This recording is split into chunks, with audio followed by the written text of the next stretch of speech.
Imagine you decided to take a road trip the old-fashioned way. And by that I mean you decide to do it without the help of any technology. What? So you go to the nearest convenience store and buy a map of each state you plan to pass through. You buckle them up on the passenger seat right next to you and set off on your adventure. During your first week, you arrive in the state of New York. You wave bye-bye to Lady Liberty, eat a slice of pizza, and head upstate. Near the Catskills, you notice you're running low on gas and decide to stop in the nearest town to fill up your tank.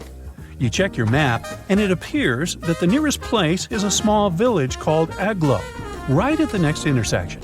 You drive a few minutes and pass through a sign that says, "Welcome to Agloe, home of the Agloe General Store." Well, this must be it, you think to yourself. But the town is strangely empty. You can't find the store or the gas station you were looking for. There are no houses. You start to think there might be a mistake. Agloe doesn't seem to exist. This story may sound made up, but it could have actually happened to anyone passing through New York a few years ago. Actually, the so-called town of Agloe is what is called a phantom settlement or a paper town. There are several of these around the world, but Agloe is probably the most famous. Paper towns are basically fake towns. That is, they don't really exist. They're made up of Easter eggs put there by map makers as a kind of copyright trap. Maps are tough to make. To create a map from scratch, one has to do years of fieldwork or analysis of satellite photos. That's why plagiarism has always been rampant among map makers. It's pretty easy to redraw the same geographical features from one map onto a new map, and it is hard to get caught. People are, after all, drawing the exact same world. That's why map makers came up with a way to catch individuals stealing their data. Some map makers may include a mountain that is bigger than they are in reality. Others might add a slight turn on a road, where in reality there is none. For example, in the early 1970s, a fake mountain peak appeared on some Boulder County maps. The addition of this previously unknown peak, called Mount Richard, into local maps began to confuse Colorado rock climbers at the time. It turned out that Mount Richard was one of these copyright traps, put there by a local mapsman called Richard Ciacci. Let's just say he must have decided to pay a tribute to himself with this little addition. Now, adding a paper town is perhaps one of the most extreme solutions, one that mapmakers hope goes unnoticed.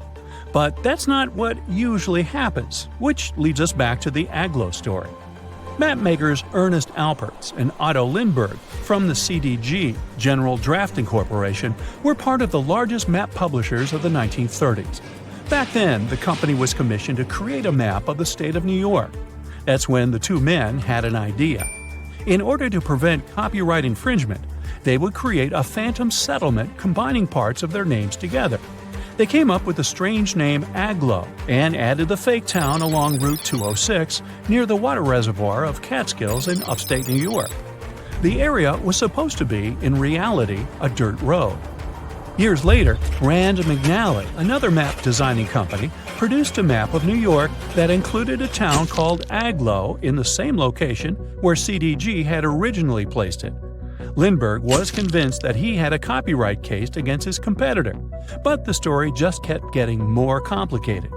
Both companies went to settle the case in court, but as it turned out, McNally had a legitimate reason for adding Agloe to their version of a New York map. You see, in order to fabricate their maps, McNally did a thorough research on real estate and establishments located in each existing town. And as it turned out, Agloe was not an empty town when they drew their map. Records show that the town housed an establishment named Agloe General Store.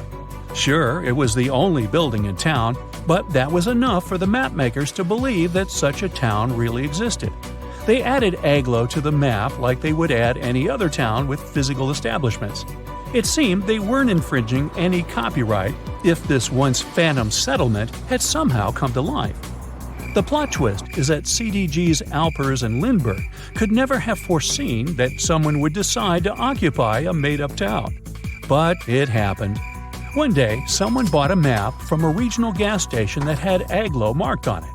The person wanted to open a store more or less where Agloe existed, so they decided to name the store after the town it was in.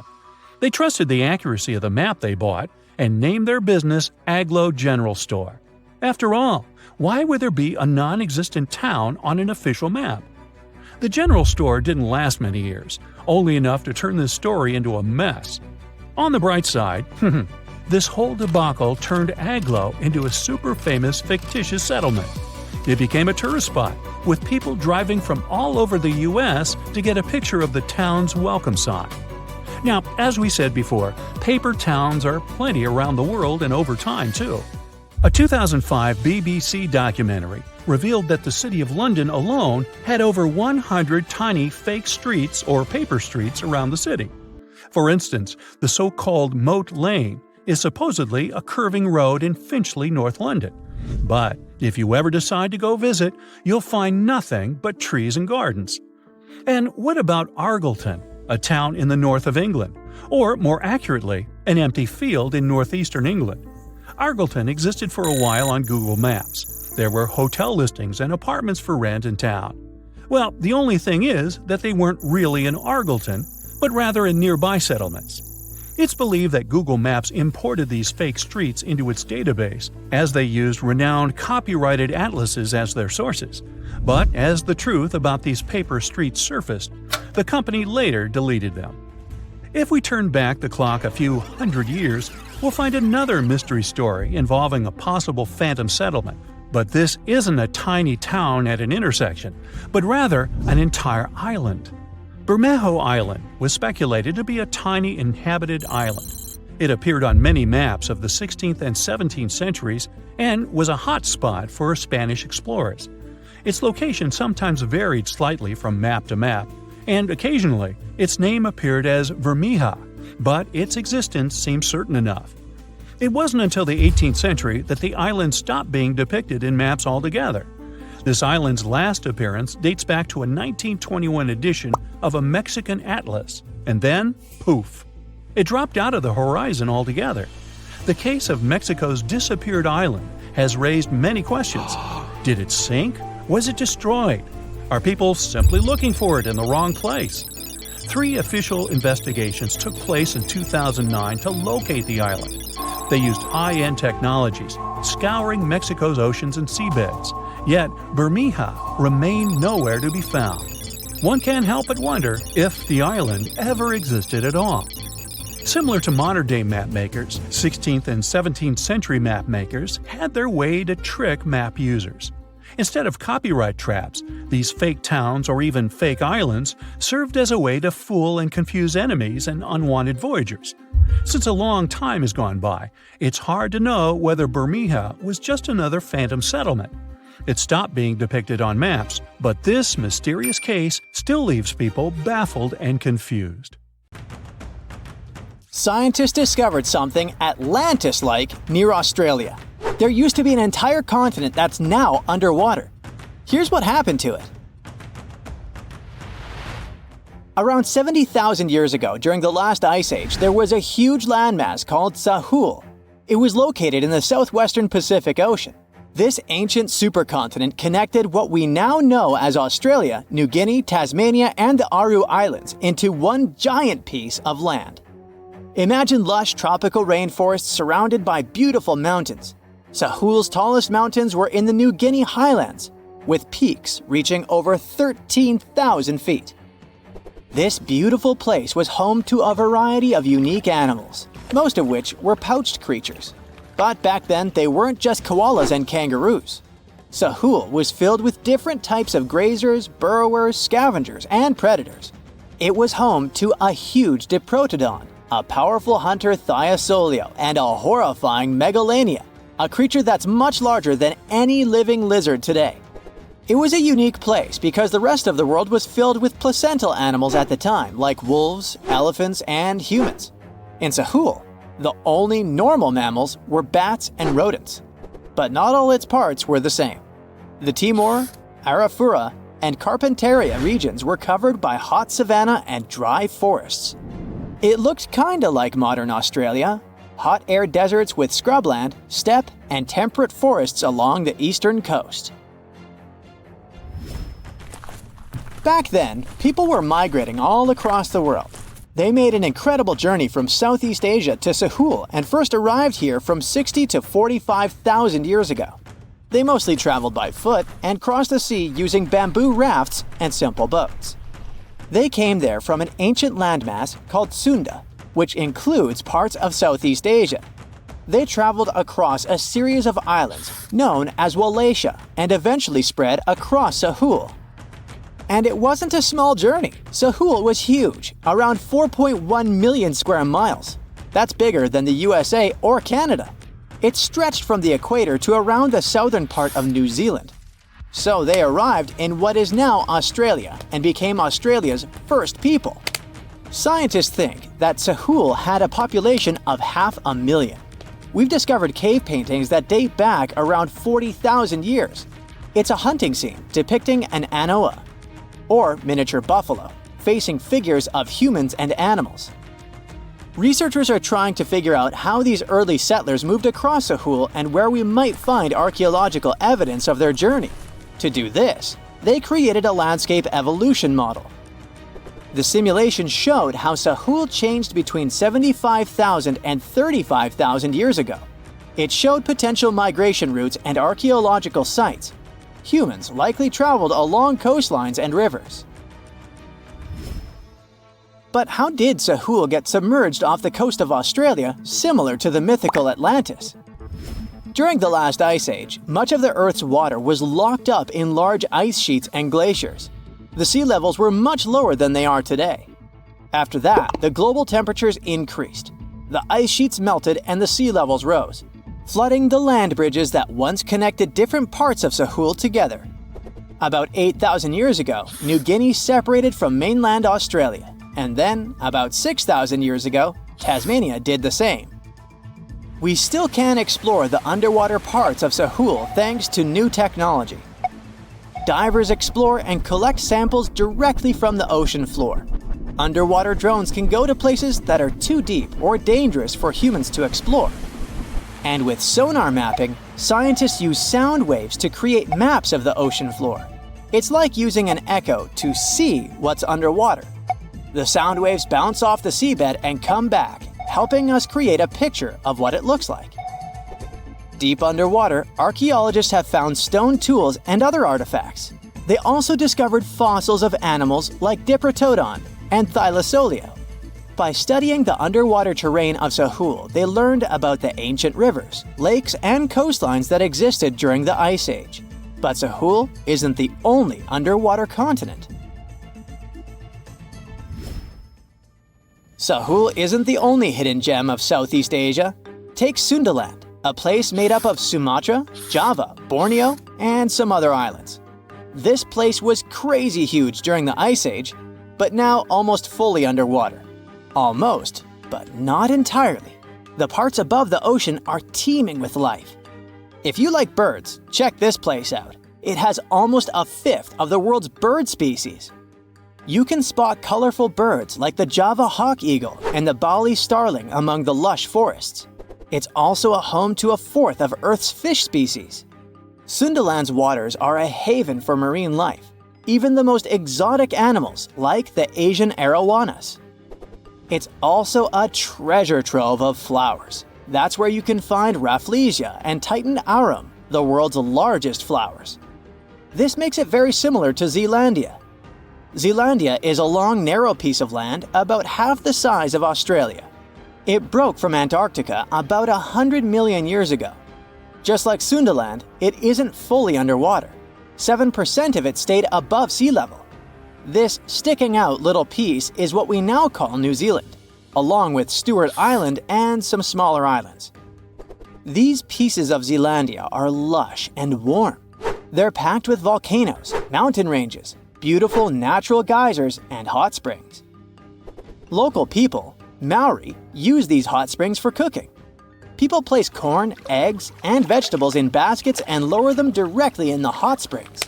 Sometimes they cook food in a pit oven using heated rocks. Another hidden world is known as Argoland. This mysterious landmass was once part of Australia, back when dinosaurs chilled around.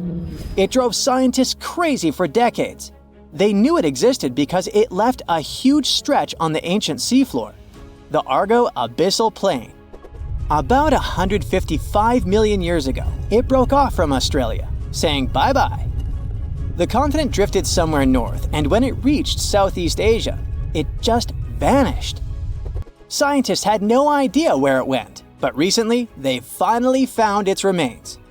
Turns out, poor Argoland's lower parts started drowning into the Sunda Trench, a horrifyingly deep oceanic pit. The Earth's crust sunk into the mantle. Meanwhile, the upper parts of Argoland were pushed upward, grabbing the younger rocks on land.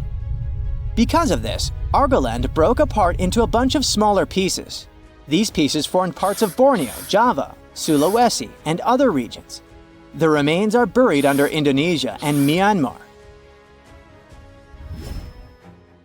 Imagine a colossal landmass the size of Greenland, Greater Adria. Its journey began about 240 million years ago when it broke away from the supercontinent Gondwana. It started moving north, and after 100 million years of enjoying the warm seas, it suddenly crashed into Europe and shattered into pieces.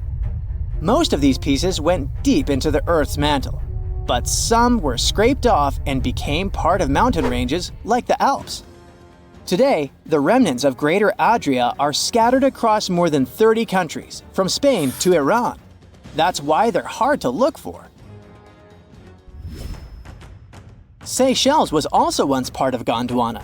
Yep, these idyllic islands are sitting atop of the ancient continent. We know a lot about it because of its fascinating granite outcrops. 100 years ago, Alfred Wegener discovered continental drift, but no one believed him. These granite outcrops helped him prove that he's not crazy and that tectonic plates really are moving.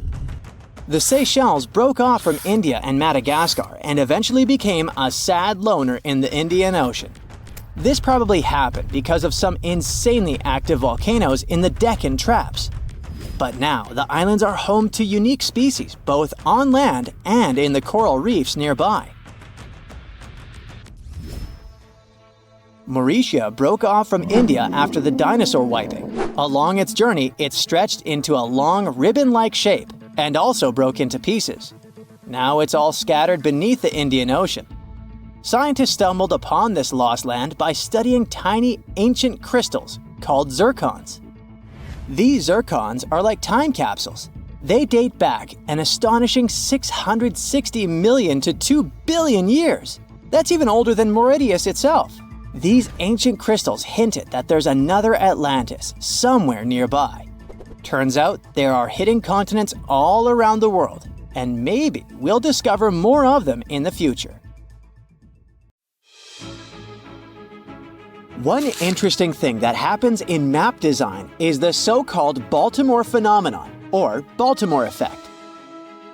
This phenomenon happens when a city or another object is left off a map because there's just not enough space, while smaller cities make the cut simply because there's room for them.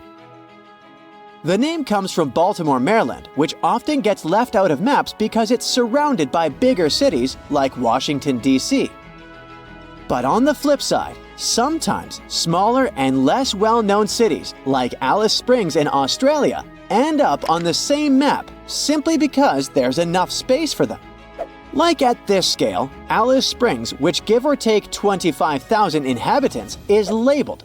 But the huge city of Guangzhou, with over 14 million people, is somehow not. This phenomenon is more common on automated mapping sites, but it doesn't happen at every zoom level. On popular sites like Google Maps and other similar ones, you'll only start seeing Baltimore show up at certain zoom levels, like the 5th, 6th, or 7th zoom. Cartographers can tweak their maps to make sure they're useful and convey spatial information effectively, finding the right balance between showing important details and keeping the map clear and focused. The best maps are the ones that show key elements clearly, while still accurately representing the world. But Alice Springs is not the only weird thing on the map of Australia. Look at the time zone map. This 10.5 section looks a bit off, huh? Well, Australia is officially divided into 3 standard time zones: Western, Central, and Eastern. Australian Central Time aligns with UTC plus 9:30, with individual states and territories deciding whether to observe daylight savings time. Australian island territories and Antarctic stations contribute to the complexity of the time zones. Despite this, Australian time zones are generally easy to understand. In addition to the official time zones, there is an unofficial hybrid time zone called Australian Central Western Standard Time. This time zone is halfway between Western Time, UTC plus 8, and Central Time, UTC plus 9:30, making it UTC plus 8:45, a unique quarter-hour difference. Australian Central Western Standard Time is only observed in a small area in far southeastern Western Australia, along the Eyre Highway. The Australian Central Western Standard Time area includes settlements such as Cockabiddy, Madura, Mundrabilla, Eucla, and Border Village. Only a few hundred people live in this region, making it easier for them to agree on a non-standard time zone. Despite the lack of official approval, Australian Central Western Standard Time continues to be followed due to the significant time gap between Western and Central time zones, especially during the summer when South Australia observes daylight saving time and Western Australia does not. The use of this unique time zone can often lead to confusion, even amongst the locals.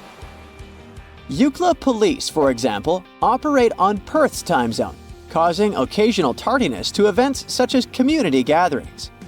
Locals mentioned that in the past, Eucla operated on its own unofficial time, which made things simpler, before the transition to align with Perth time.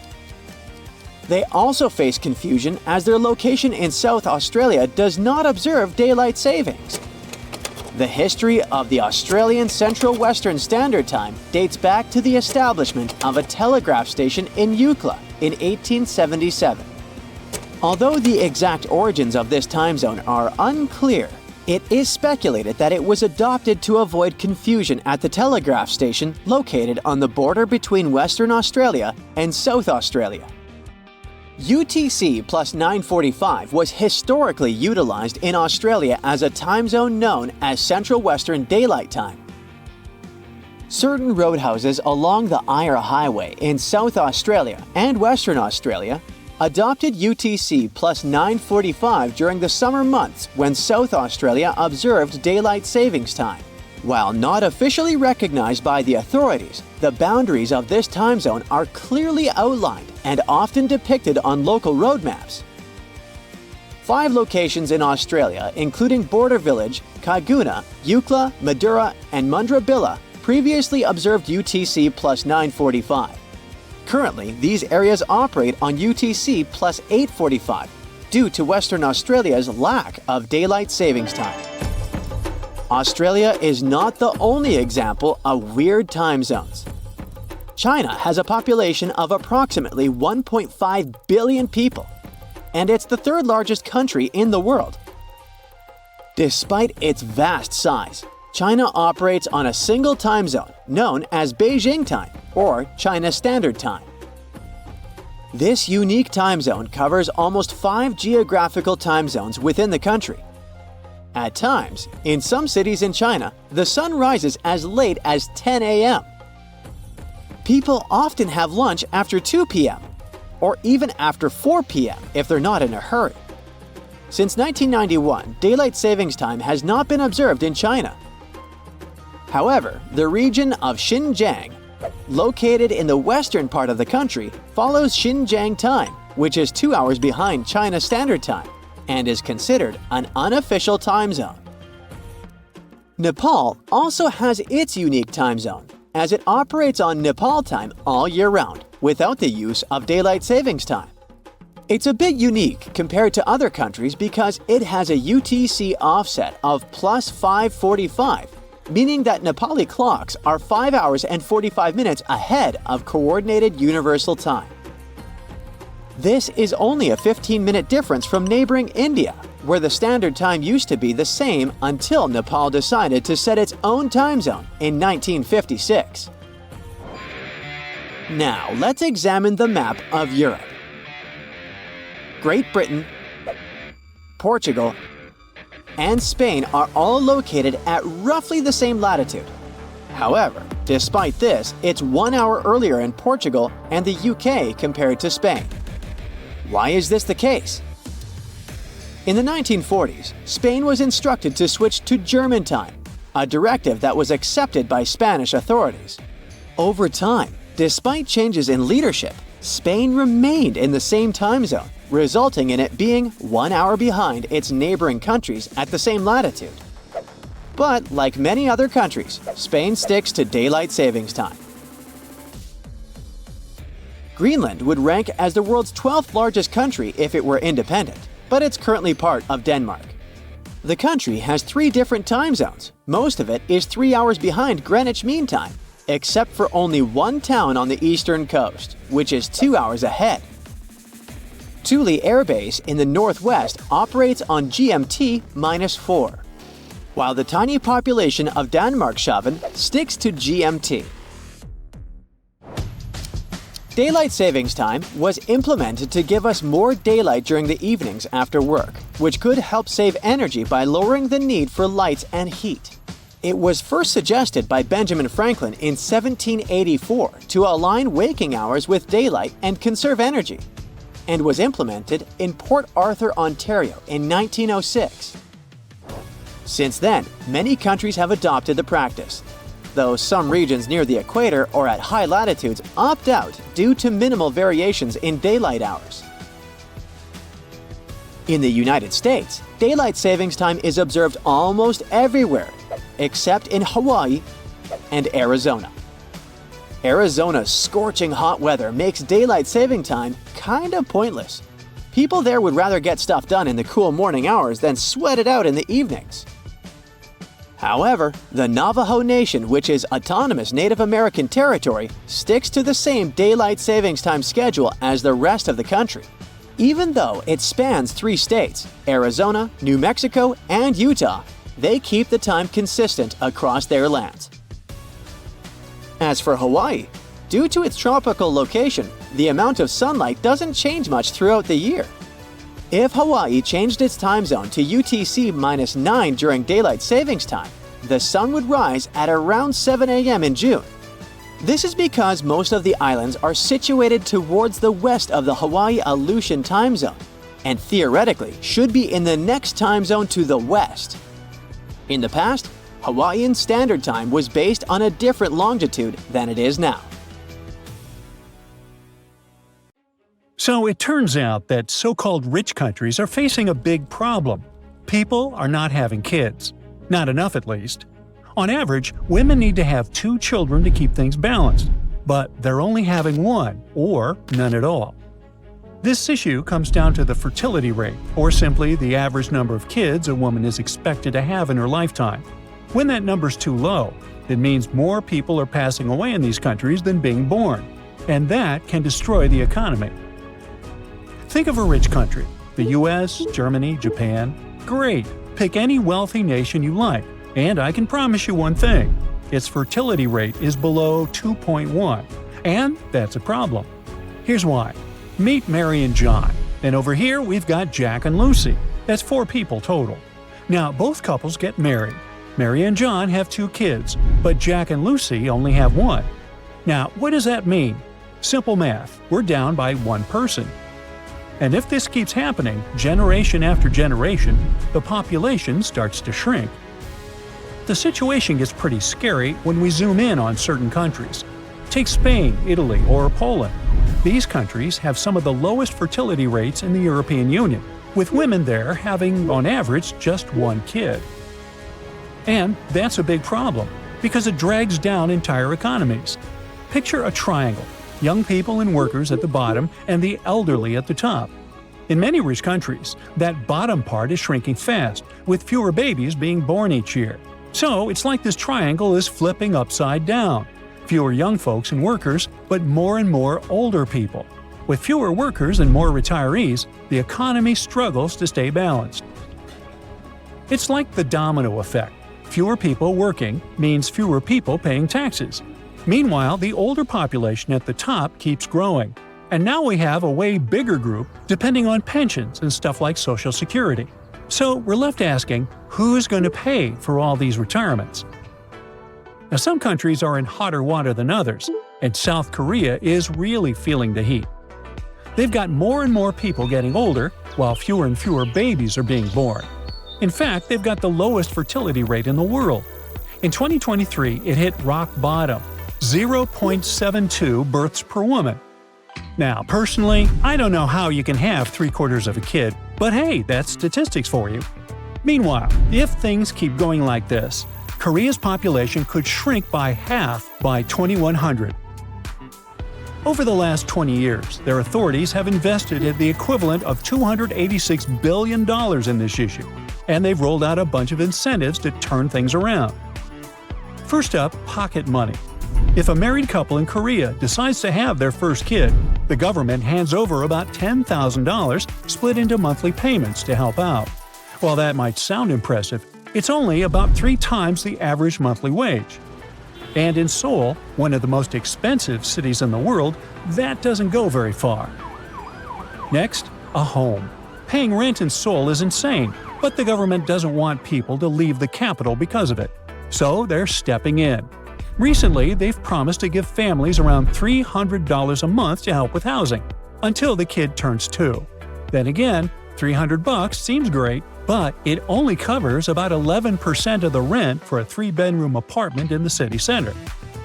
And last but not least, health care. Hospital bills are covered, but the couple must be married, on paper and everything. South Korea came up with all this to fix the problem. Otherwise, their population might get older, poorer, and more dependent on others for care. But when you think about it, all these incentives really come down to one thing: giving out cash. Even so, their demographic problem hasn't gotten any better. So the authorities had to come up with more creative solutions, like offering jobs with flexible hours for parents with kids under 5. And they can borrow things like toys or strollers from the government, totally for free. So why don't women want to become mothers? There's a bunch of reasons. But one of the most important is work. Women are getting more education and grabbing more opportunities in the job market than ever before. But a lot of jobs have crazy hours, with people working late every single day. So many women get stuck in that cycle, waking up early, going to work, coming home late, and sleeping. Then it all starts over the next day. They don't have time to meet a partner, and even less time to raise someone. In fact, education in general is one of the biggest reasons why birth rates are dropping. Spending so many years in school, then in college, means women are pushing back the age they have their first kid. Once they finish their education, they often want to focus on work and building their careers before starting a family. So they're not becoming moms in their teens or early 20s anymore. And by the time they hit 30, things aren't much better. Sure, they might finally land a stable job, but most employment policies still don't offer enough support for childcare. But it's not only education. Younger generations are getting delayed in, well, everything. I mean, it's way harder for them to tick off all the adulting boxes, like having a well-paying job or buying a nice house. And these things are usually a big part of whether people decide to start a family or not. Another reason people aren't having kids: putting a new human into this world is expensive and time-consuming. The average childcare costs in Australia, for example, have gone up faster than inflation. School tuition, even for public schools, takes a big chunk out of parents' budgets. Think about it: computers, uniforms, field trips, extracurricular activities. All that adds up to the cost of financing someone's education. Over 13 years, parents spend over $80,000 on public education. And if we're talking about private schools, that number jumps up to almost $350,000. And don't worry, these costs are just for one kid. Now imagine having 2 or 3. So what is the solution? Well, there are 2 ways to tackle the problem that don't involve pushing the population to have more kids. Nations can keep their population healthier and employed longer, like what Singapore is doing. They're putting a lot of effort into raising the retirement age, offering midlife training, and encouraging companies to hire older workers, like those over 69. Another way is to encourage people from other countries to come in, especially young ones who are ready to work. That's, for example, the strategy Canada uses. Now, if the goal is really to get women to have more kids, a lot of countries use the baby bonus strategy, basically giving money and benefits to families, just like South Korea does. The problem is that some experts say it is pretty ineffective, as financial incentives don't address the complexity of the issue. For them, what these wealthy countries need to do is offer better career and housing opportunities for young people, like giving incentives for companies to offer more flexible hours or work-from-home options for young parents. They also need to push strategies to lower the cost of housing, especially in big cities. Plus, they need to focus more on the aging population, using technological innovations to support them. That would help not just parents, but families as a whole. So, what do you think? It was April 10, 1912. Richard had just departed from Southampton, England, aboard the most famous ship of the time, dubbed the Unsinkable. Since he had just witnessed a near collision with the SS City of New York, he decided to write to his wife and report the unfortunate and frightening event. "My dearest Sal," he wrote, "we got away yesterday after a lot of trouble." Little did he know that a mere 4 days later, both his pen and the ship he was on would be lost forever at the bottom of the North Atlantic Ocean. Was this some sort of bad omen? Did Richard actually foresee what was about to happen to the ship he was on? In case you haven't figured it out by now, Mr. Richard Geddes was aboard the Titanic on the day that he wrote the letter to his wife. On April 14, 1912, the ship seemed to have been lost forever. Along with it, so many secrets and treasures have settled at the bottom of the ocean. It took until 1985 for the Titanic's wreck to be finally rediscovered using state-of-the-art sonar technology. Ever since then, they've managed to recover thousands of items from the Titanic, and many of them went on display or auction. Things like jewelry, a life jacket, a menu from the ship's restaurant, or even a sample square of carpet from the first-class stateroom have all captivated the public's attention, just like the many stories of the people on board. Scientists have even tried to come up with strategies to get the Titanic back up altogether to properly study it and stop it from getting more and more damaged at the bottom of the ocean. Some have suggested filling the wreck with ping pong balls to make it float, while others even considered injecting it with 180,000 tons of Vaseline. Another idea was to use 450,000 tons of liquid nitrogen to trap it in an iceberg that would float to the surface. But they eventually had to let go of all these potential strategies since the Titanic is way too fragile to ever be recovered.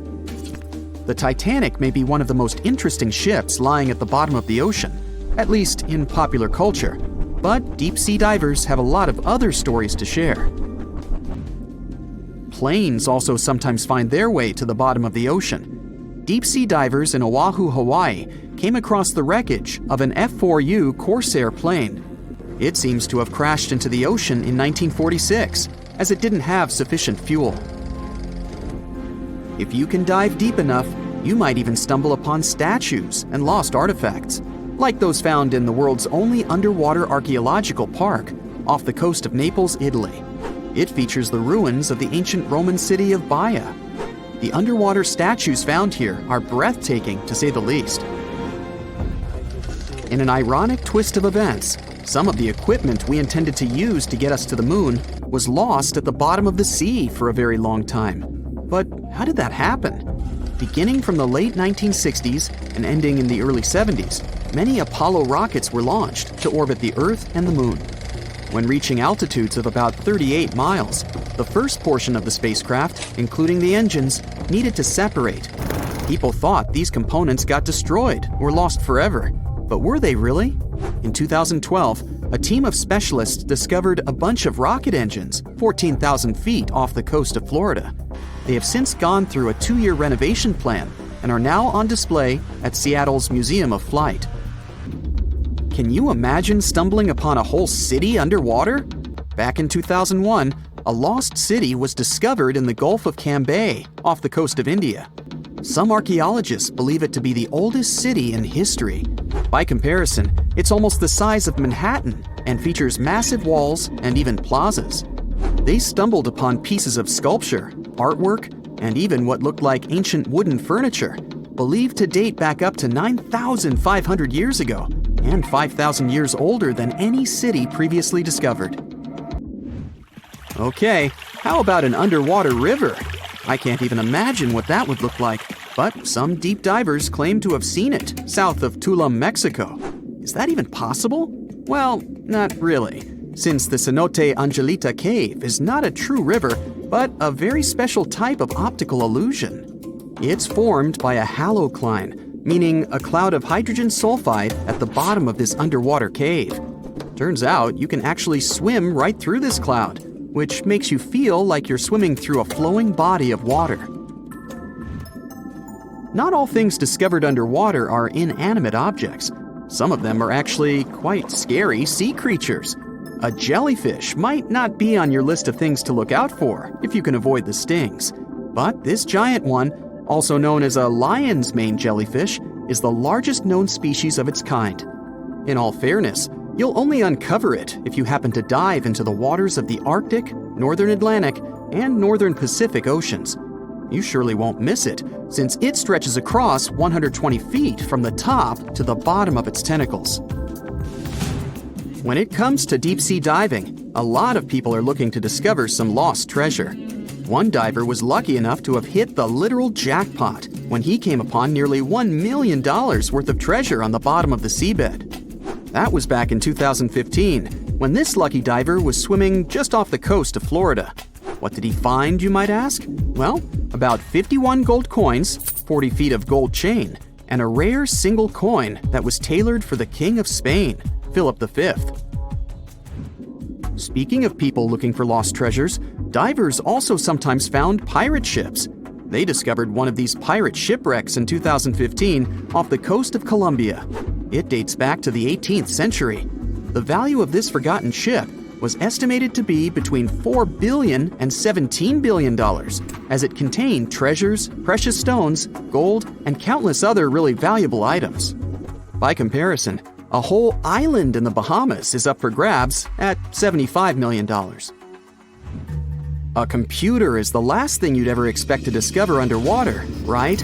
And this was no regular computer, but an ancient one. And yet, someone stumbled upon it between 1900 and 1901 on the spot of a shipwreck located off one Greek island. Researchers believe this weird stone contraption to be the earliest form of a computer. It was designed to serve many purposes, such as predicting astronomical positions and eclipses on the calendar. Since humanity lost most of the technology used back then, it was wonderful to rediscover it so many years later. It let us piece together many of the ancient Greeks' accomplishments. The computer is now at the National Archaeological Museum of Athens, should you ever want to check it out in person. This has to be one of the most mysterious places on Earth. It's called the Mariana Trench, and it's the deepest part of the Earth's oceans. We really don't know how deep it is, since it's so difficult to measure, but it's somewhere around 7 miles deep and 5 times longer than the Grand Canyon. They first studied this massive underwater hole back in 1875 using a weighted rope. Back in 2012, a Canadian film director named James Cameron reached the bottom of the trench in the submersible vessel Deep Sea Challenger. Some of the most bizarre creatures on the planet call this place their home, including the Dumbo octopus, the sea cucumber, and the goblin shark. The Mariana Trench took its name after the nearby Mariana Islands, which are named Las Marianas in honor of the Spanish Queen Mariana of Austria. Behind those huge steel doors is one of the most guarded places on Earth. It's known as Site R, or the Raven Rock Mountain Complex. You'll find it in Pennsylvania. The construction is 60 stories underground and is said to be a safe place for people in case of a natural or human-made disaster. There's not a lot of information online about this mysterious place, but what we do know is that it's equipped with 38 communication systems. It's obviously not available for visits via Google Earth, but you can catch a quick glance at the 2 gates that face the complex. Vatican City is one of the most famous enclaves on Earth, and it's certainly worth a visit due to its wonderful architecture and vast list of art pieces to check out. One place, however, will always be off limits for visitors: the Vatican's secret archives. They have some of the oldest and rarest books on Earth. These archives are available only to a limited number of people, and since they have been visited by a small number of people so far, they also trigger a lot of weird theories. For example, that there may be books proving there's life outside our planet. If you're fascinated by shipwrecks, you'll be interested to know that one of the largest wrecks you can see on Google Earth is on North Sentinel Island, India. It used to be called the SS Jacin. It was a Bolivian ferry that sank in the area back in 2003. The reason why people can't visit it physically isn't because of the ship itself, but because the island is home to the world's most dangerous tribe. We don't really know how many people live there, but it was estimated that between 50 to 400 people call this place home. And they really don't like tourists. No person that tried to reach them survived. Also, to protect them, their privacy, and their special status, the island is closely monitored by the Indian authorities. That's mostly because it's believed the locals don't have any immunity to modern diseases. So being in contact with foreigners might be dangerous for the tribe's people, since they've never seen the outer world. A huge pink bunny appeared seemingly out of nowhere in the Italian Coleto Fava Mountains back in 2005. Besides the locals, some people stumbled upon it online too. They were puzzled by the discovery. Unfortunately, that 200-foot-tall bunny is completely gone today. You can still find the images of it online though. The unusual object was designed by artists from Vienna. They encouraged tourists to climb, jump, or even take a nap on top of the large rabbit. The whole purpose of the project was to allow people to experience what it would be like to live as smaller creatures. The bunny didn't have any removal date at the time it was placed there and was expected to last at least until 2025. But Mother Nature had other plans. A Japanese artist decided to move back to her little home village named Nagoro. But she soon found out that most of her neighbors were moving to bigger cities. To deal with loneliness, she started putting together scarecrow-like dolls, or kakashi, and placing them all over her garden. She didn't stop there though. The artist soon began doing the same with many other places in her village, creating dolls and placing them as if they were taking part in various human activities. These dolls keep moving around too, but the woman likes to stay true to her story and insists she doesn't touch them.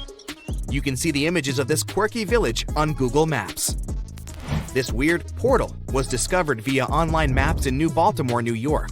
It gave people all sorts of bad dreams. With spooky-looking buildings and all sorts of blurry figures, this area soon became a source for many weird internet theories.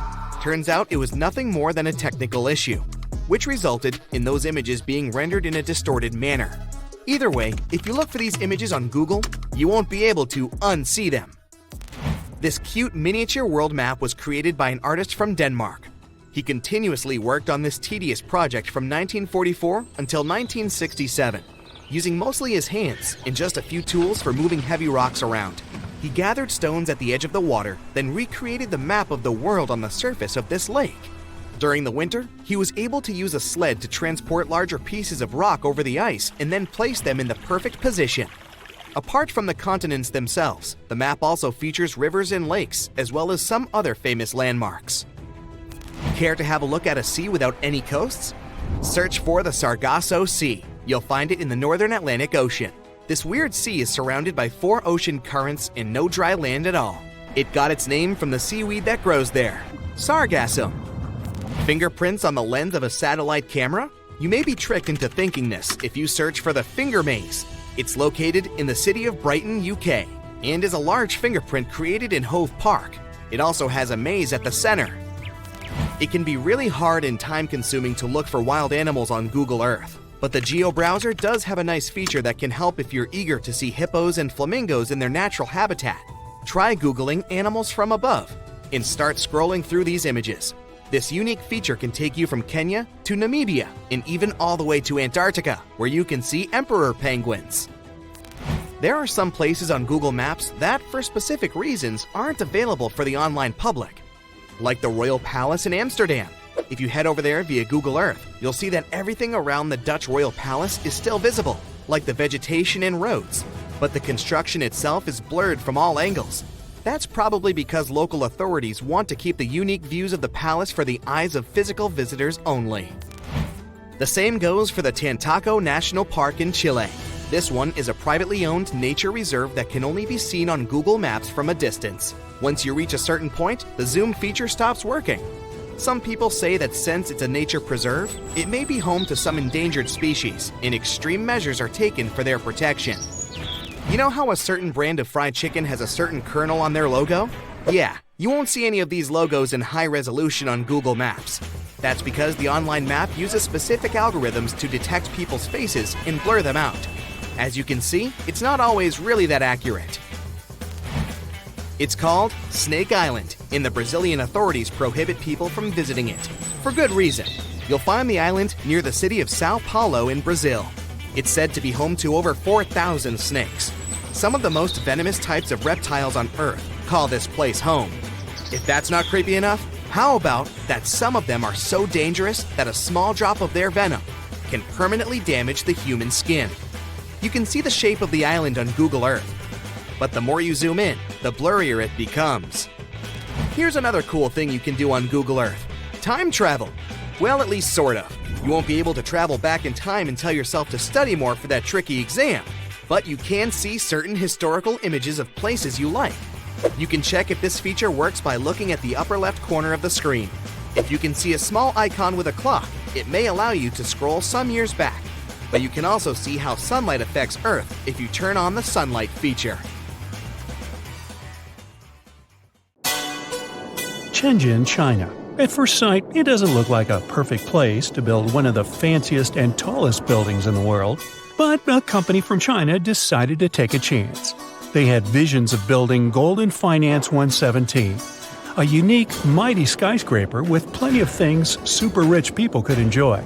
At that time, no one knew it would turn into one of the tallest ghost scrapers in the world, meaning it would be a skyscraper with no life, events, or people inside. The one that no one would even talk about anymore. The world has impressive tall skyscrapers. The first one was built in 1885 in Chicago. And the tallest one today is in Dubai.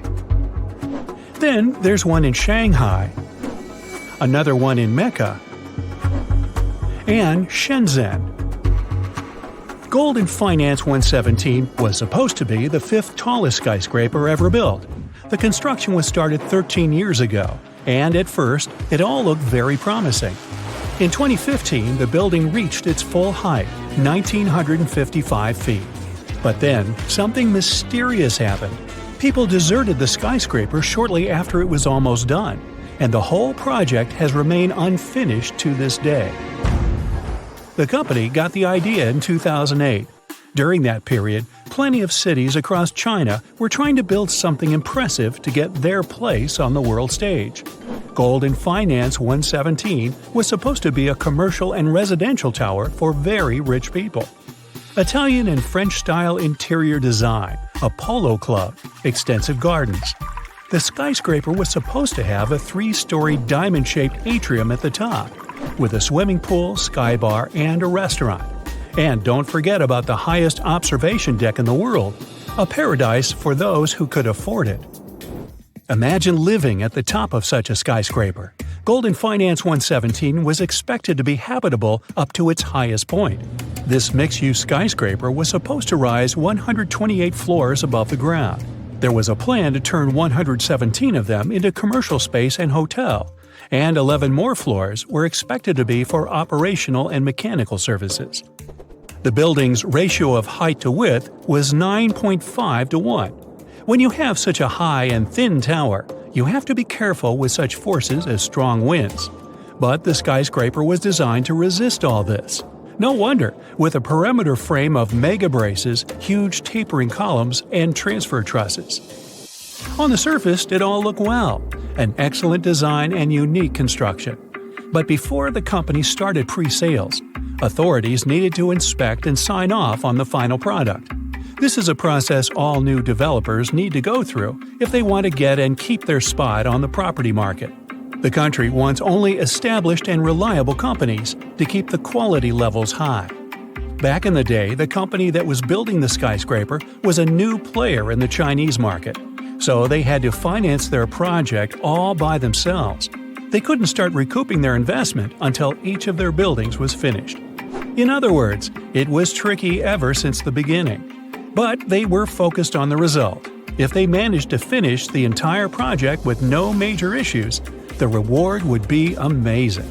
So they started in August 2008. China survived the global financial crisis that also happened in 2008, but it still affected the market. That brought lots of pressure on the company, which is why they stopped building the skyscraper in January 2010. Things got better in 2011. That's when the company decided to continue their work, finish the tower, and get ready to sell it because the market was growing once again. But considering all the rules on the property market, the company was in a very vulnerable situation. Things were getting more and more complicated. In 2015, there was a new crisis, this time affecting the stock market. The series of unfortunate events kept happening on and off until everyone stopped talking about the entire project. One more issue was the location. The skyscraper was being built on what used to be industrial land, and in the area, there weren't many wealthy people who could afford to live in such a building. The company probably hoped for people to relocate there once they finished the construction, which never happened. China generally has the biggest number of tall buildings in the whole world. There are 1,400 skyscrapers in the country. The US takes second place with more than 800 high-rise buildings. Then there's Japan with over 250 skyscrapers. 2018 was the year when China built more skyscrapers than any other country in the world. 88 new buildings with a height of 656 feet or more appeared there. But because of multiple unforeseen events, Golden Finance 117 never got its chance to shine. Now it's just a ghost place everyone stopped talking about in 2018. Now, this wasn't the only case when a building remained unfinished for a long period of time.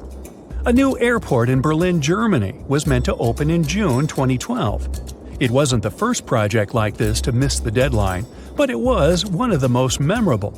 The airport was about to open, but right before it did, inspectors found around 120,000 defects all over the place. For example, some automatic doors didn't open. There were fire safety issues. Authorities also noticed sagging roofs.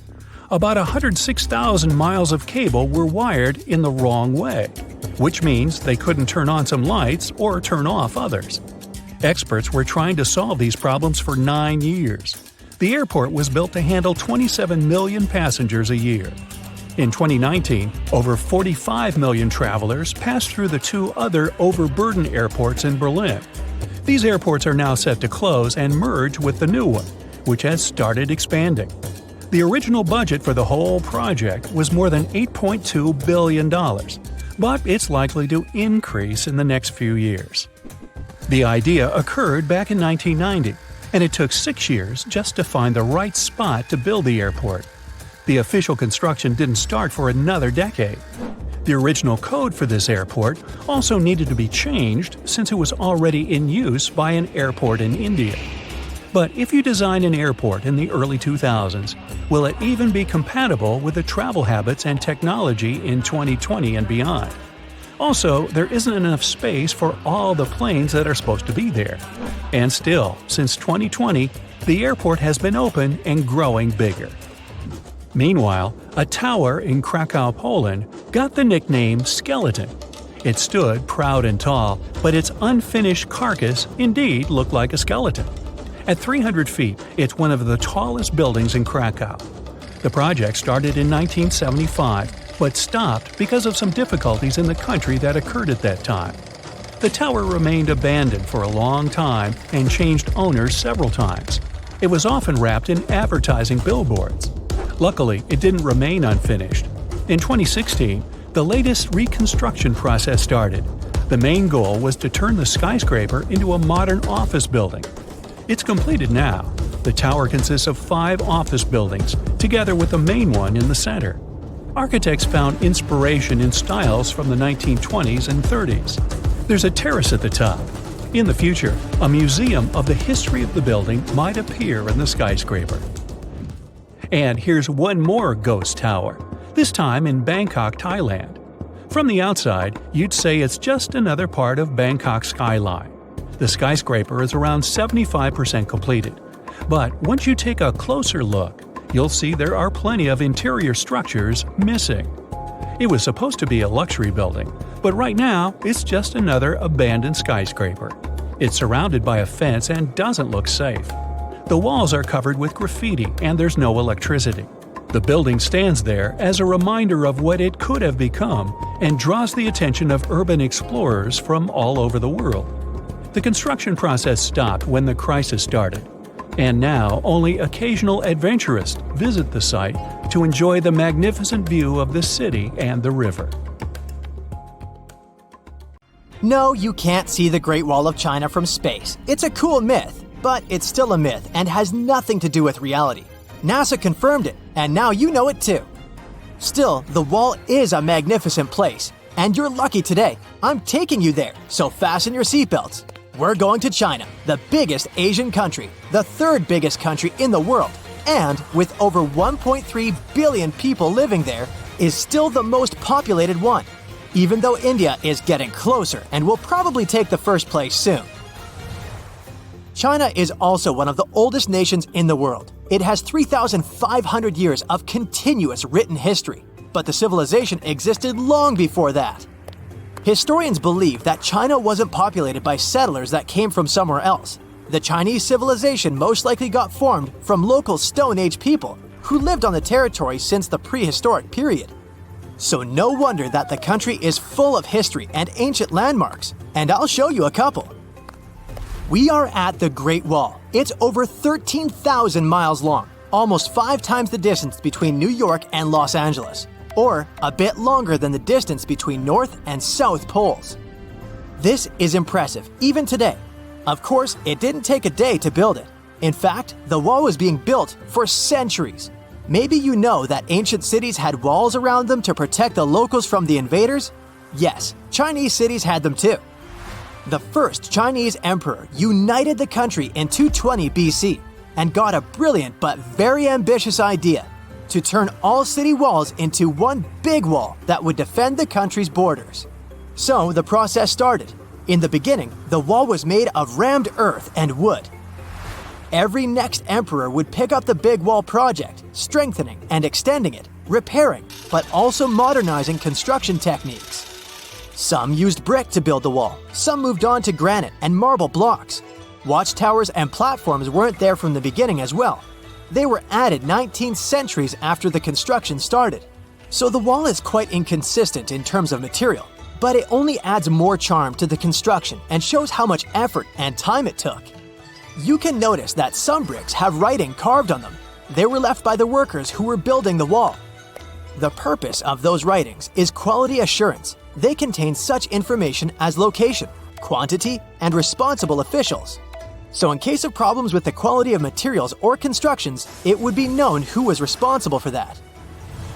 Also, mind that the wall is poisonous. To prevent erosion of the wall by insects, arsenic, a poisonous chemical element, was used in construction. So better not lick it in case you had this weird urge. The construction stopped at the end of the 19th century because the wall lost its strategic and military importance in the world due to technological advances. Walls are way less efficient than they used to be, coming close to zero efficiency. So the construction lasted over 2,000 years, still making it the longest construction project in the world. Unfortunately, today the Great Wall isn't in the best shape.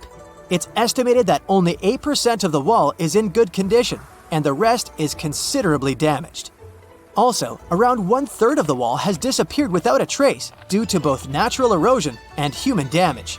Also, many bricks were taken away from it in the last century to use in building farms and homes. The wall is being deconstructed stone by stone even today, but this time by tourists. Quite a few of them take a stone as a souvenir. That's a total of a lot of stones, considering that over 50 million tourists visit the Great Wall every year. So we're not taking a souvenir from our today's trip, just preserving the memories. Let's now pay a visit to the Forbidden City. It's an imperial palace that took 16 years to build and was completed 600 years ago. To this day, it's the largest palace in the world. It has 980 buildings and over 8,000 rooms. Why forbidden? Well, centuries ago, ordinary people like you and me couldn't just walk the streets of that town, since it was considered a divine place and was home to the emperor. No one could enter or leave the city without the emperor's permission. Today, the Chinese more often refer to it as former palace, but of course in Chinese. I just can't pronounce that. The designs there aren't random at all. The details reflect the traditional Chinese architecture, and even the colors are chosen with the help of feng shui. The roofs of the city are yellow, which represents the supreme power of the emperor. Most walls and pillars of the city are red, representing fire, earth, and strong support. The floors there are made of so-called gold brick. These are not actual gold, but surprisingly, they are just as valuable. It's very hard to make them, and especially to copy the ancient technique. 2 original tiles from the Forbidden City were sold for 800,000 yuan. It's 115,000 US dollars. You can also see animal statues on roofs. Just like colors, animals have meaning in Chinese culture. Dragons, phoenixes, and lions are the most powerful ones. Dragons symbolize strength and good luck and are crucial for the culture. They appear everywhere, in idioms, legends, astrology, art, and so on. In ancient China, emperors were considered sons of dragons. So it seems like the Targaryens aren't the only ones after all. And ordinary people weren't even allowed to have items with dragons. As for a phoenix, in Chinese mythology, their rare appearance during the ascent to the throne of a new emperor is a good sign of harmony. In feng shui, it's also a symbol of luck, and when used correctly, it's believed to bring positive energy to the house. Lions signify strength and power. They always come in pairs, a male and a female, and they're the guards. The number of animal statues on the roof signifies the importance of the building. The city is made of wood, and without any nails used, they are considered violent, so they aren't welcome. You can imagine that a wooden city is a serious fire hazard. A little fire and the city with a 6th century history will quickly turn to ashes. So, fire prevention is taken very seriously there. The city has a whole bunch of firefighting equipment, and there's even a special fire brigade that knows the whole layout of the city better than their own apartment and watches the city every day. Walking around the city, you can notice something very unusual. No birds are sitting on the roofs here, ever. When it was built, the birds were taken into account, and the engineers constructed the roofs in a particular way to ensure that no bird can land and sit on them. The roof spines are wider than the width of birds' claws, and the slope of each roof is higher. Also, the roofs are made of slippery tiles, so the birds can't land there. What do they have against the birds? Well, this way the city stays cleaner and looks more magnificent. So, there are no birds, but there are over 100 cats in the city. They actually are an important part of this story. Some of these kitties are royal descendants. You see, 2 royal dynasties that lived in the city kept cats. The dynasties later collapsed, but the cats stayed in the city and have lived there ever since. Of course, some stray cats have joined the royalty over the years. But hey, no one minds it, and no DNA test has been made to see who's royal and who's not. After all, they all equally patrol the city, hunt mice, and possibly some stranded birds, and guard the city. So all cats are welcome. There are many myths around arguably the greatest structure ever built by humans, the Great Wall of China. Some say it's so grand that it's visible from space. Others claim that you can see it from as far as the moon. Other theories suggest that the builders of the wall were left inside. Well, sorry to disappoint you, but all these impressive stories are just myths. But even with those stories busted, the Great Wall of China is an impressive and truly breathtaking structure. So let me tell you its true story. Today, China is one of the most populated countries in the world, counting as many as 1.4 billion residents. It's also one of the oldest nations in the world, It has 3,500 years of continuous written history, but the civilization existed long before that. There is a theory that while the European continent, for example, was most likely reached by humans from Africa, China wasn't populated by settlers that came from somewhere else. Some people believe that the Chinese civilization got formed from local Stone Age people who lived on the territory since the prehistoric period. So now, the Great Wall of China. It's truly big even by today's standard, stretching for over 13,000 miles. To imagine it better, it's almost 5 times the distance between New York and Los Angeles. Or even a bit greater than the distance between the North and South Poles. Even in modern times, people have never built anything close to this big. Of course, it didn't take a day to build the Great Wall of China. 2? Keep going. In fact, the wall was being built for centuries. Maybe you know that ancient cities had walls around them to protect themselves from invaders. Yes, Chinese cities had them too. The first Chinese emperor united the country in 220 BCE and got a brilliant but very ambitious idea to turn all city walls into one big wall that would defend the country's border against attacks from the north. A trusted general directed the construction, enrolling a big group of workers, soldiers, commoners, and convicts. Back then, the wall was built of rammed earth and wood. In some places that were strategically important, the sections of the wall overlapped to provide maximum security. The walls were around 26 feet high on average. But the Great Wall didn't yet look like the construction we know today. Every next emperor would pick up the big wall project, strengthening and extending it, repairing, but also modernizing construction techniques. Some used bricks to build it. Others moved on to granite and marble blocks. Watchtowers and platforms weren't there from the beginning as well. They were added by Ming emperors. The watchtowers made it possible to communicate with other parts of the wall through smoke and fire messages. So, the wall is quite inconsistent in terms of material, but it only adds more charm to the construction and shows how much effort and time it took. The reasons why some parts of the wall have been standing for centuries and are still in good condition is glutinous rice flour. Turns out, this sticky rice mortar is almost like cement. It's very strong and waterproof, sealing the bricks so tightly together that even sneaky weeds can't grow between them. You may also notice that some bricks have writings carved on them. They were left by the workers who were building the wall. The purpose of those writings is quality assurance. They contain such information as location, quantity, and responsible officials. So, in the case of some problems with the quality of materials or constructions, it would be known who should be held accountable for it. Recently, a research group has looked through official historical documents of the Ming Dynasty that ruled China from the 14th to the 17th centuries. They came across records of secret doors in the Great Wall, so they decided to find them. They used a flying robot to capture continuous centimeter resolution photos of the wall. They photographed 90% of the wall that was built during the Ming Dynasty and discovered the remains of over 220 secret doors along the wall. Some of them have a specific width and height that allows only one person to go through. Others are large enough to allow 2 horses to pass at the same time. Why are the doors there? Well, the Great Wall's main goal was to protect the country from the enemy.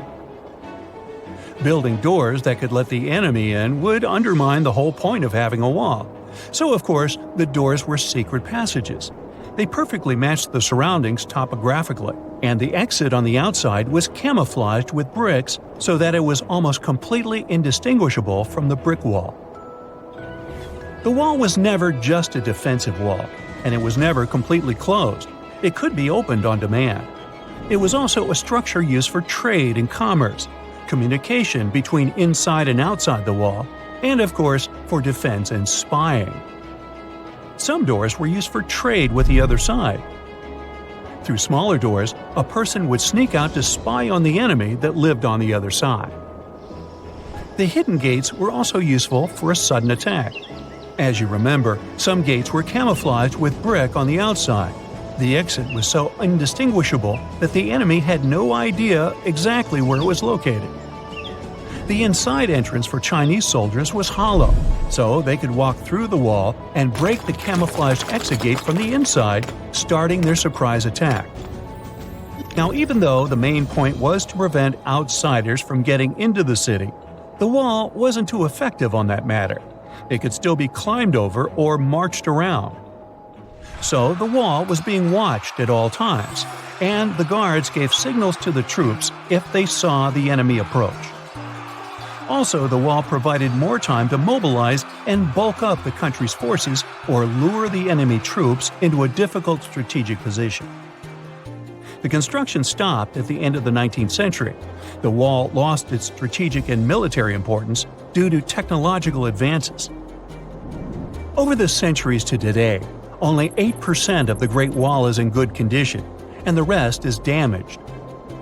Also, around 1/3 of the wall has disappeared without a trace, due to both natural erosion and human damage. I guess you could say it's now just a pretty good wall. As you remember, the first parts of the wall were built out of rammed earth and wood.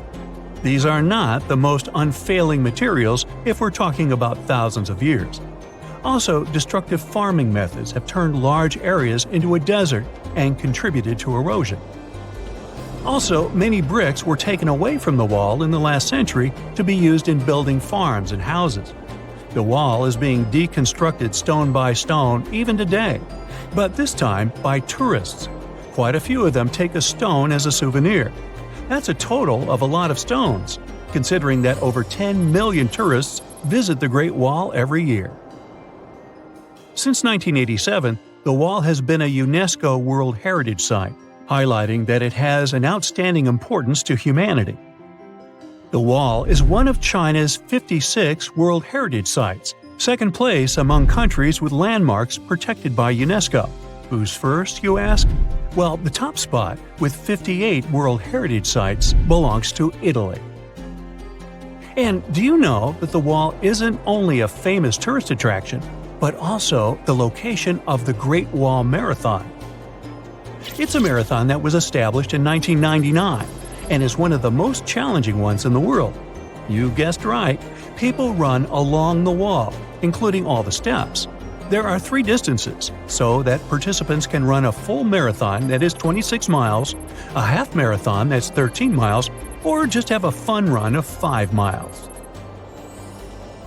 Oh, gravity, you heartless so-and-so. Well, that's what I think when I trip over a stone and fall face down. Of course, I'm not clumsy, you know. Anyway, gravity is a constant, right? Something entirely unshakable that we can always rely on in this ever-changing world. Unlike, love. Feeling romantic, sorry. But what if I told you that it's not as honest and clear as you think? There are places on our planet where gravity behaves like it's gone crazy. And that's why you clicked here. So let's take a look. Magnetic Hill in Leh, India. There's a stretch of road in India that's been attracting tourists from all over the world. It's no different looking from the surrounding landscape, and you could easily pass it by without noticing, if not for one very unusual and a bit creepy thing. If you stop your car on the magnetic hill going up the slope and put it on neutral, it'll start crawling upwards, eventually reaching the speed of up to 12 miles per hour. They say there's some sort of magnetic force at work here that tugs cars up the hill, hence the name. On top of that, even airplanes are said to gain altitude above this place.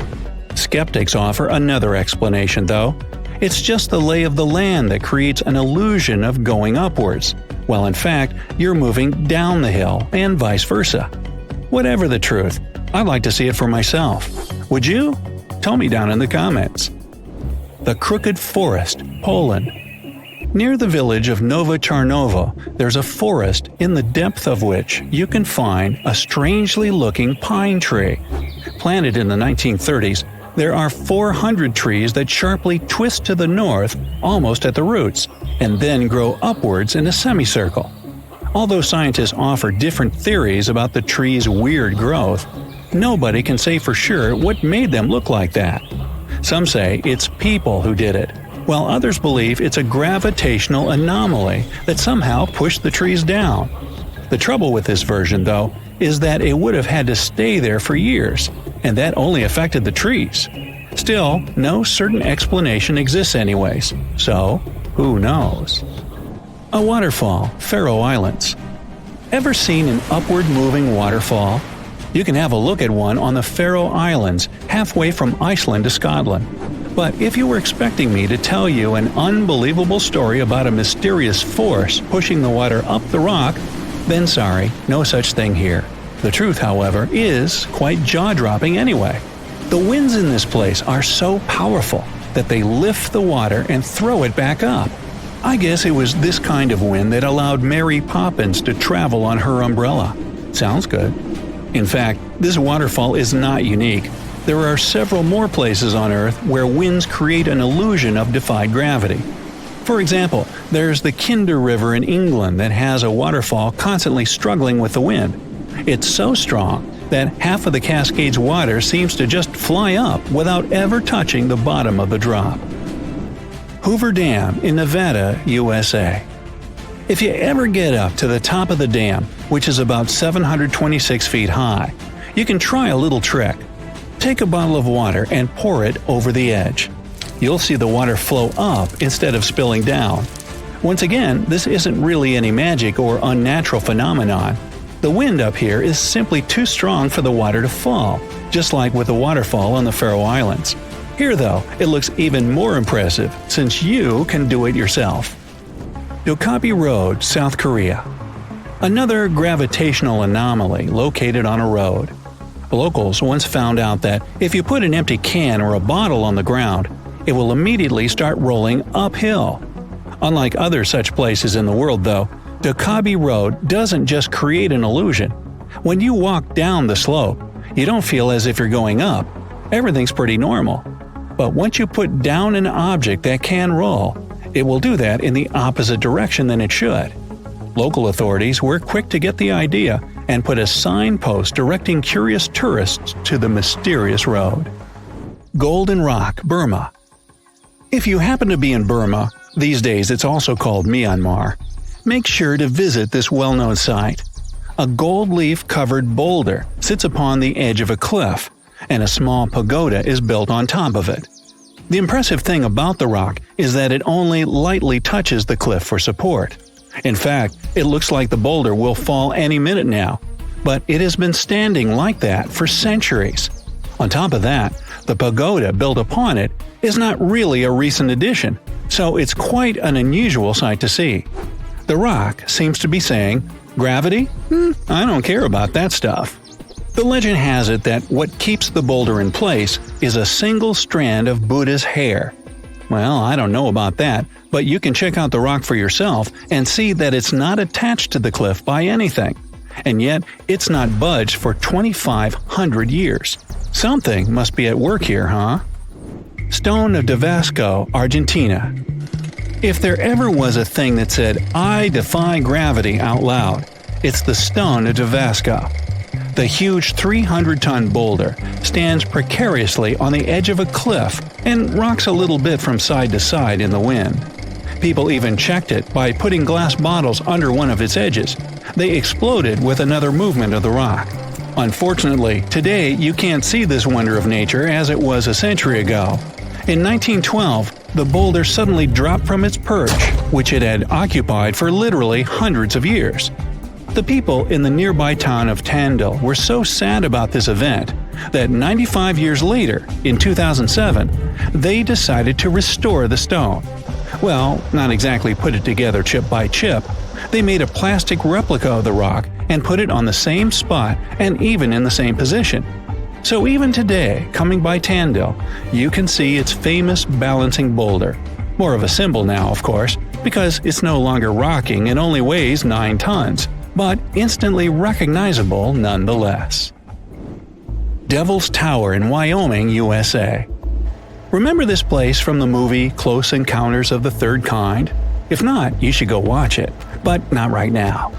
This place doesn't make you feel like you're witnessing some magic and doesn't really trick gravity right before your eyes. Sounds almost boring compared with the rest of the sites on my list, right? But the true mind-blowing feature of Devil's Tower is that scientists can't explain how it came to existence in the first place.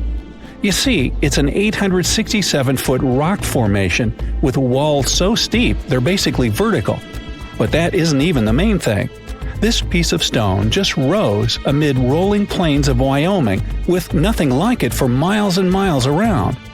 So how is it that such a flat landscape could have suddenly given birth to something so tall? Theories abound, but nobody has the answer yet. My theory? Well, perhaps here is where the Earth has a giant outie belly button. Well then, you come up with a better theory. Oregon Vortex, USA. The House of Mystery in Gold Hill, Oregon amazes its visitors with gravity-defying effects.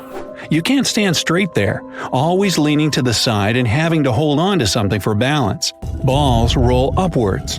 And there's also a broom that stands perfectly still wherever you put it, unlike virtually everything else in this shack. The local Native American tribes called this place the Forbidden Ground, even before the house was built there, and they avoided approaching it. The owners of the shack, though, decided to turn it into an attraction, and they succeeded. They created an atmosphere of mystery around the place and spread the news about it in newspapers and later on the internet.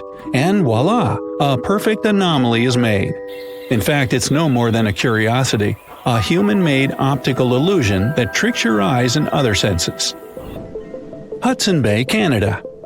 Okay, we've talked about some pretty ambiguous stuff, but now it's time for the real deal, the Hudson Bay anomaly. This is probably the only place in the world where gravity is indeed lower than anywhere else on the planet. Even skeptics can't smirk at it because the difference has been measured with precision equipment. So, does it mean that the gravity here is as low as, say, on the moon then? Unfortunately, or is it luckily, I'm not sure yet, the difference is minuscule. The exact value is 0.005%, or 1/200%. You won't be able to feel it even if you try your hardest, but it's still there. Scientists say this anomaly exists because of the ice sheet that covered the area about 10,000 years ago. It compressed the rocks so much that they still can't fully recover, shifting the gravitational field in Hudson Bay. Sometime in the future, though, the gravity will return to normal in this area as well. No moonwalk for me then. How do people usually describe planets? Massive, freezing, boiling hot, seismically active. Let's admit it, shiny is not normally on the list. Unless we're talking about a world called LTT 9779b, which might be the shiniest planet we've ever seen. This exoplanet, which is basically any planet outside our solar system, is ultra hot and acts like a giant space mirror because it's covered with a thick layer of reflective metallic clouds. This unusual world is located about 264 light-years away from our planet. And the most amazing thing about it is that it reflects approximately 80% of all the light its parent star sends its way. For comparison, Earth reflects a mere 30% of the light it gets from the Sun. The bizarre exoplanet is even more reflective than the shiniest planet in the solar system, Venus, which reflects around 75% of sunlight due to its thick clouds. LTT 9779b is 5 times as large as Earth, which makes it the largest space mirror ever discovered. By the way, this world was found by NASA's Transiting Exoplanet Survey satellite mission in 2020. But the highly reflective nature of the planet was uncovered later thanks to a follow-up investigation conducted by the European Space Agency Exoplanet Hunting Spacecraft, CHEOPS, which stands for Characterizing Exoplanet Satellite. Now, imagine a planet the size of our ice giant Neptune. It's a burning world floating close to its star. If you stepped on its surface and looked up, you'd see heavy clouds of metals floating over your head, raining down titanium droplets. The planet's size, coupled with its insane temperatures, allow astronomers to classify the planet as an ultra-hot Neptune. Now, a planet's high reflectivity is a quality known as albedo. And in the case of our shiny world, its albedo mystifies scientists. All because most planets that are not ice worlds, or planets with thick layers of reflective clouds like Venus, normally have low albedos. Their atmosphere or surfaces simply absorb the light coming from their stars, preventing it from getting reflected back into space. And initially, researchers were sure that LT9779b would have a low albedo. After that, by no means was it an ice world. Not with the surface temperatures reaching 3,650 degrees Fahrenheit on the side of the planet permanently facing its parent star. It was supposed to be too hot for water clouds to form. Even clouds of metal or glass wouldn't be able to form in such a scorching climate. Astronomers expected a planet like that to have its atmosphere destroyed by its star, which would leave behind a lifeless, rocky world. That's why discovering metallic clouds was so unexpected. Of course, researchers were eager to find out how such clouds could have formed. It had remained a mystery until they decided to think about the cloud formation in the same way as condensation that appears in the bathroom after you take a hot shower. There are two ways to steam up your bathroom. You can cool the air until the water vapor condenses, or you can keep hot water running until clouds form. It will happen when the air in the bathroom becomes so saturated with vapor that it won't be able to hold it anymore. So, researchers came to the conclusion that most likely the atmosphere of the shiny planet became oversaturated with silicate at one point. And then, metal started vaporizing due to boiling hot temperatures on the permanent day side of the planet. But if you think that the reflective nature of LT9779b is its only unusual feature, you might want to hear this. The exoplanet is an example of an extremely rare planetary type, and ultra-hot Neptune. Astronomers have been searching for such planets for decades, but those preferred to remain a mystery. The fact that the planet survived so close to its star might be linked to its high reflectivity. Some experts believe that the metal clouds covering the planet probably reflect light and prevent the planet from overheating and evaporating. Plus, such a highly metallic atmosphere is much heavier and harder to blow away than any other. Now, about 850 light-years away from Earth, a planet called WASP 121b orbits its star. This planet is a hot Jupiter, which means it's a gas giant moving very close to its star. And because of such a short distance, the planet is also insanely hot. The average day temperature there is around 5,000 degrees Fahrenheit. Interestingly, just like our previous shiny world, this planet also has metallic clouds floating over its surface. But that's not the only oddity. WASP 121b has a bizarre oblong shape. Can it be because the planet is tidally locked to its star? It means that one of its sides always faces the star, while the other is always turned to the darkness of the cosmos. In other words, it's always daytime on one side of the planet and nighttime on the other, which causes crazy temperature differences. Researchers think it might be the reason for the metallic clouds. The water cycle on WASP 121b is also pretty bizarre, to say the least. On the illuminated side, the atoms that make up the planet's water get ripped apart by the insane temperatures. After that, they get blown by winds moving at 11,000 miles per hour to the other side of the planet. There, much lower temperatures allow the atom to recombine into water molecules. At the same time, the nighttime side is cold enough for metal clouds consisting of iron and corundum to form. When these clouds migrate to the daytime side of the planet, they vaporize and rain down metal on the planet's surface. But If these clouds don't seem impressive enough, I've got more. Astronomers predict that the planet will rip itself apart in the next several million years because of its incredibly fast winds and wild temperatures. Plus, the gravitational pull of the planet's parent star also plays its role in this dark prediction. Since WASP 121b is so close to the star's gravity pulls the planet into a weird oblong shape and makes gases like iron and magnesium leak from the planet's atmosphere. This pull is so strong that the planet is always on the verge of a tidal disruption.